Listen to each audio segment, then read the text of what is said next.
Good morning and Merry Christmas. Merry Christmas. I have a guest again today, my mama. We usually like to have a tradition called Christmas Cast On, and where we cast on something new and knit for Christmas. So we couldn't think of anything to cast on for Christmas. So I thought this would be a good time to talk about kind of what knitting means to us, my history with knitting, my mom's history with knitting, and obviously the why of all of this is to basically record all of this for Bella, and so I can pass that down in kind of a doable way. So something that happened this year, I usually like to knit at least a few Christmas gifts. Sometimes I'm like, oh, I'm gonna, remember the year I said, oh, I'm gonna knit everyone a blanket, or crochet. I didn't even know how to knit then. And yeah, I realized how hard it is to crochet a blanket. And I still have one person, my dad, he's still waiting. What is it, like 15 years later? So anyways, what God told me was I have two grandmas on, so I have the grandma on the Sidorvich side and grandma on my husband's side. And God kind of said, if you're gonna knit for anybody, you knit for them. So I found a shawl, nice, bulky, as far as bulky, the weight of the yarn, shawl that I knew it would be easy to knit up. And so I went ahead and made Matt's grandma's first, and I will insert right here some photos of Bella modeling this shawl.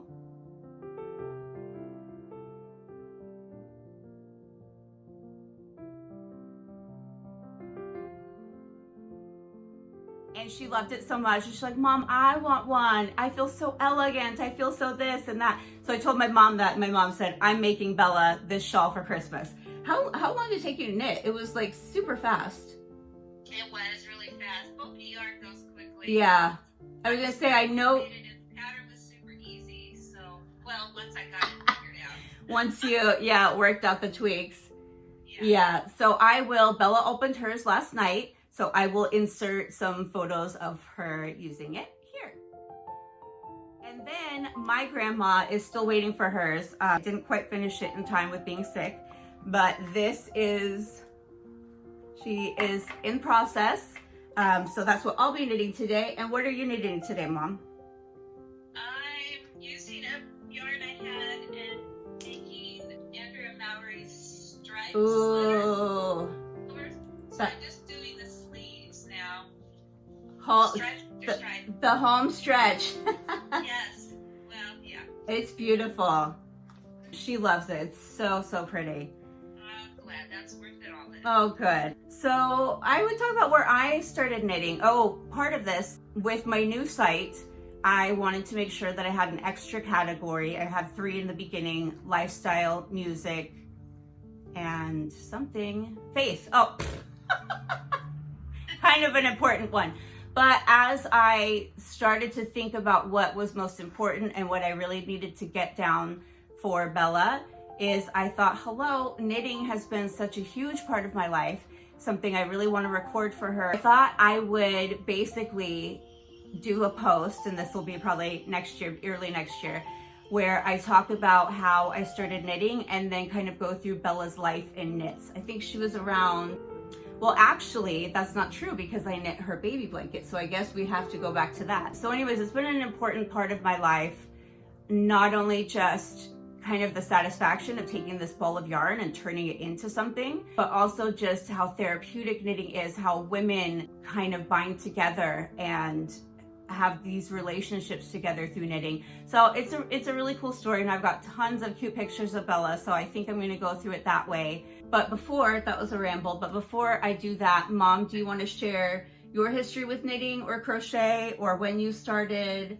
Well, my mom was always knitting. She also was ill a lot since I was a baby, and so she was always knitting, and she didn't teach me though. She passed away when I was 8 years old. I was in Brownies, and one of the Brownie leaders, they had to earn a badge. We had knitting, and she taught us, and I was the only one that finished my slippers. Aww, that's so sweet. You know, years go by, and I think my brother's wife was expecting, and I wanted to make a baby sweater, so my neighbor across the street helped me get that going, and I finished that. And then I made a hat, but I didn't know anything about age, and I totally screwed that up. So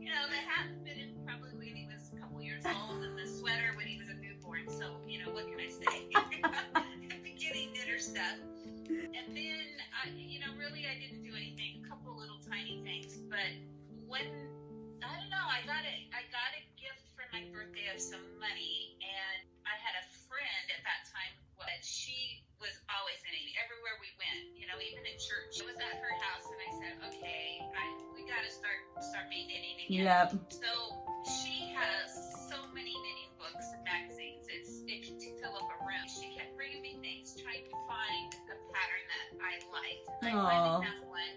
And then she took me to the yarn store, and I found Maisie Blue? some yarn, and it also was bulky because I was Yep. to start a project.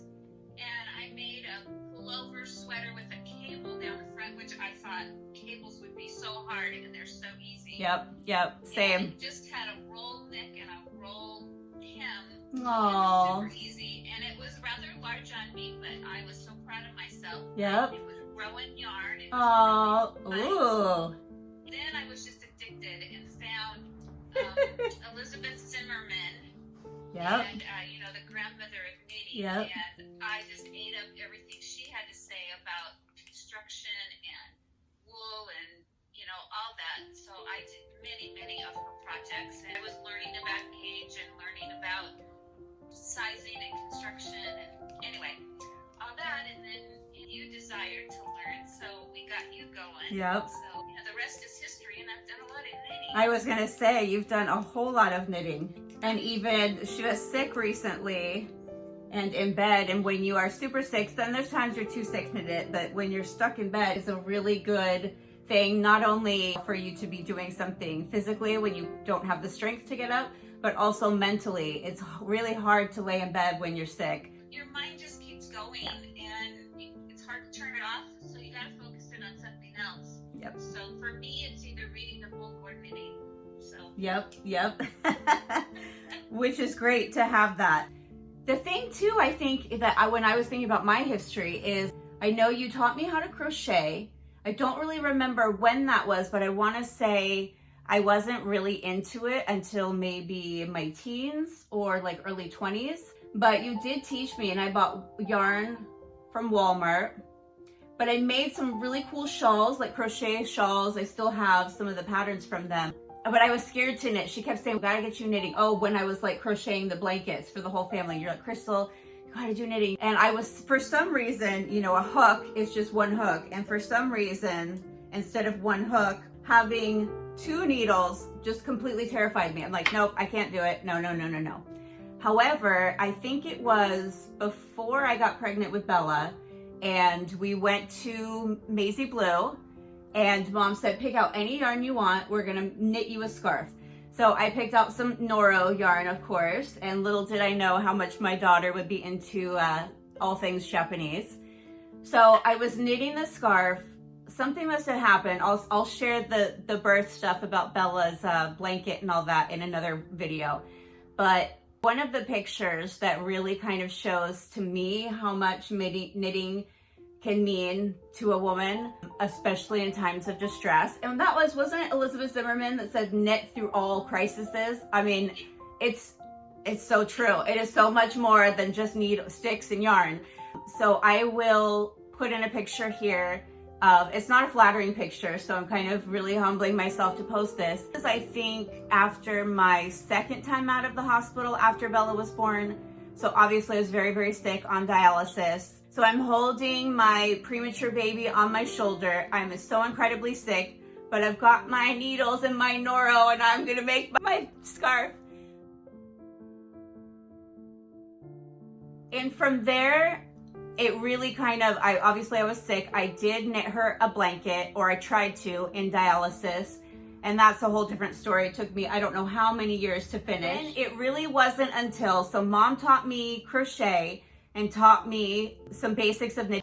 And then, you know, it was one of those things that after Bella was born, obviously I was thankful to be alive. Obviously I was thankful to have the transplant. When you go through, I think, really traumatic things, it's not just the survival of that. It's almost like once things start to come down, it's almost like then the waves kind of come and start knocking you over a little bit. So a lot of it was, I mean, I'm so grateful and thankful to our church. And Ellen, if you're watching, so thankful for you and all the times you took care of Bella. Our church really took care of us, but there were certain things as a mother, because I went into labor at 32 weeks, I didn't get to pick out bedding. I didn't get to pick out baby clothes. I didn't get to pick out, and that may sound kind of silly, and I guess in a sense it is, but at the same time, I had been praying for this baby for 11 years.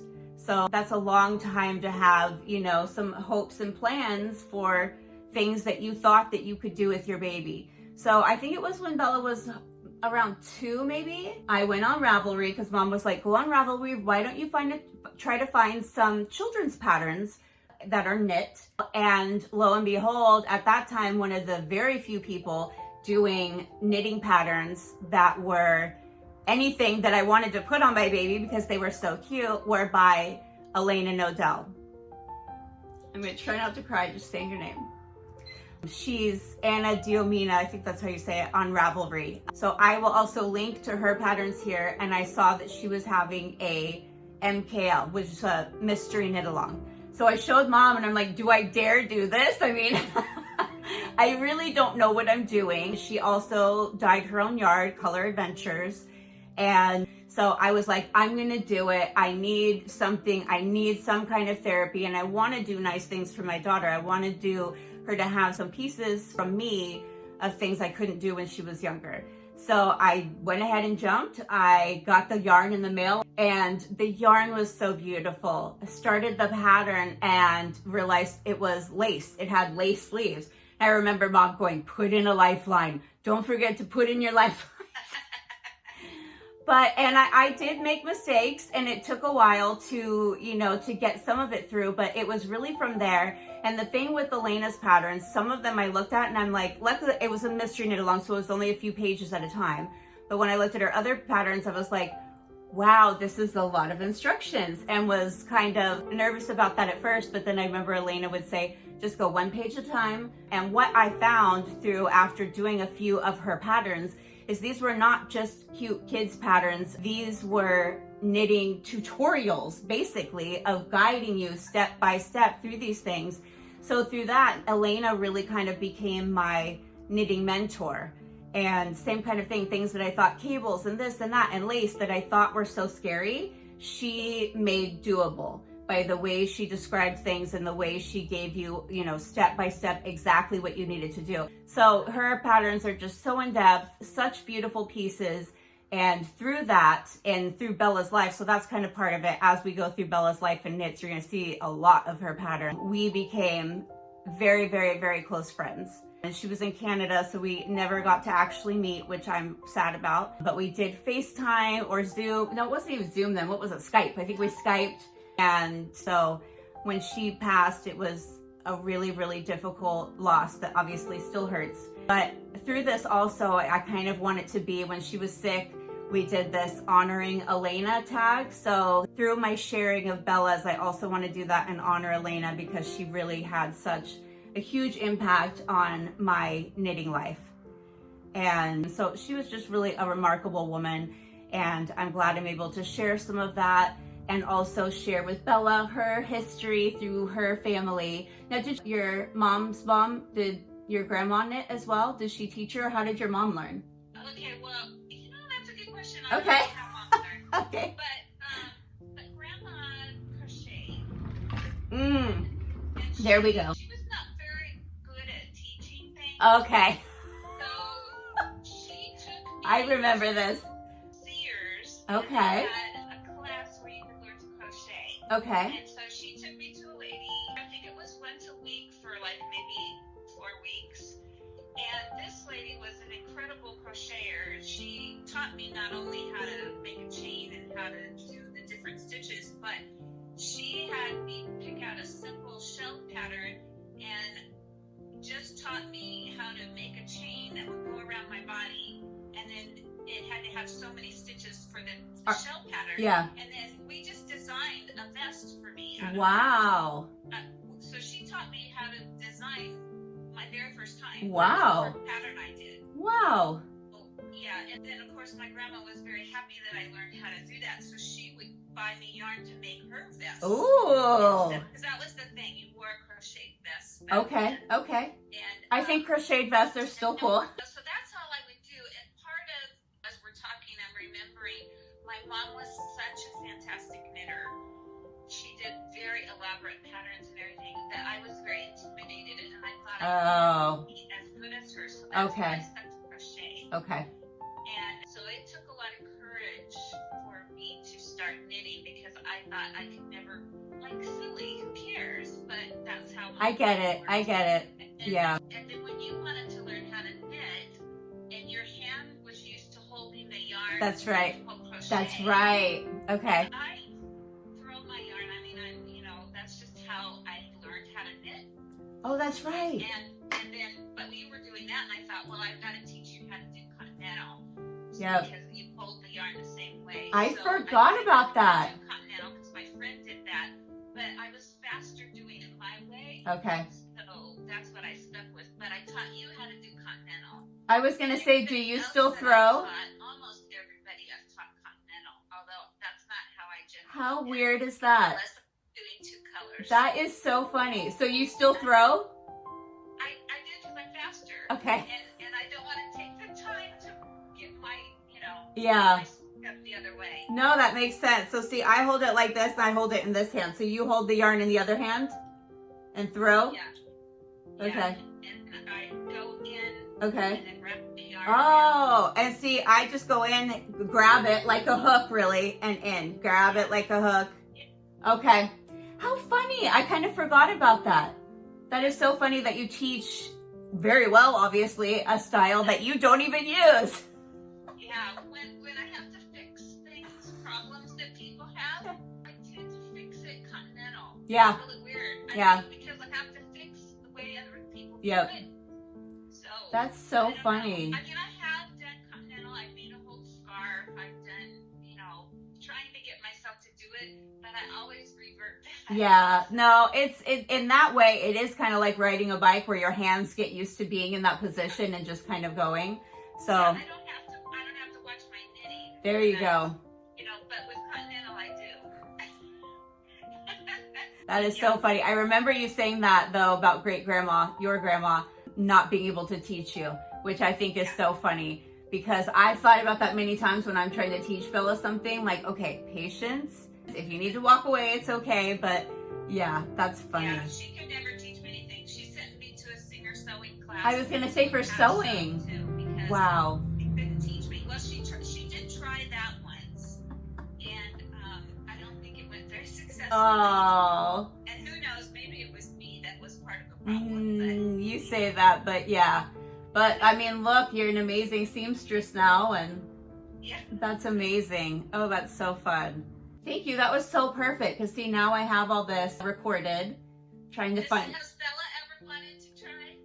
She has. I mean, being around it, and there's times, especially when she was younger, she doesn't do this now, I think, because she realizes how hard this stuff is to do. But there'd be times like I'd go to the bathroom or I'd be in the other room and I'd come back in and she's got my needles and a yarn and she's like, look, Mom, I'm knitting. And I'm like, so I never got mad at her for that, but sometimes I was like, eek, and then I'd try and she just didn't care. I hate to say this, but she might actually learn my way. Yeah. It might be easier for her. That's true. I hadn't thought of that. Yeah. Well, maybe if I get too frustrated, I'll send her. I'll send her to Grandma's house and say, I think you need to learn Grandma's way. Yeah, it's your namesake. It's in your name. You guys can go that way. And that's why you do like a scarf, and it can, Yep. or even a dishcloth or something. And That's true. That's it true. doesn't matter. It all gets knotted around your neck. And Exactly. I'll have to ask her. I'll have to see when she's ready, but that would be, it's a wonderful skill as women. I've met so many amazing women on Ravelry. It's just how women kind of have these bonds together through this really therapeutic activity. Well, I've accomplished a whole stripe on my sleeve. Yay! And I accomplished nothing. One of the funny things too that my family gets so frustrated with me is if I'm counting stitches. Why is it as soon as you start counting stitches, even if you say I'm counting, they come up, Mom, blah, blah, blah.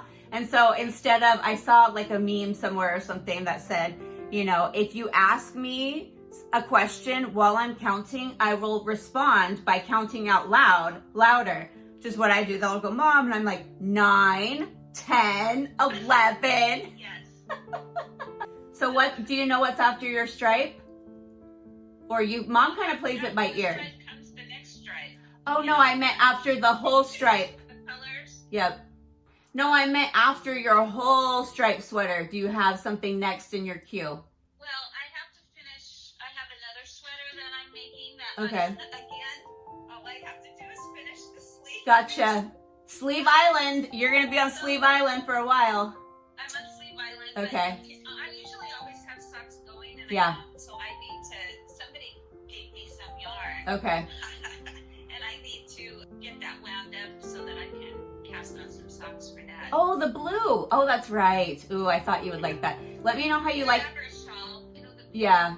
I was going to say, let me know how you like that base. Oh, I think it has nylon in it. I've tried to make sure. I think it has nylon. Okay. And I also love that coffee yarn. I need to find Ooh, I need to get into that. Maybe I'll do that next. I think after this, I just have the Thursday special, Elena's pattern. I have that to finish.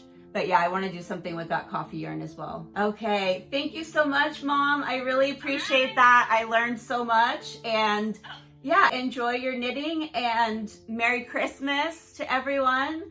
And Merry Christmas. thank you for watching. Thank you for being my very kind guest. I appreciate it. Thank you for having me. Yes, I'll send you some more pictures of Bella and her shawl, but thank you again for that. Yeah. Okay. Love All you. right. Love you too. Bye. Merry Christmas.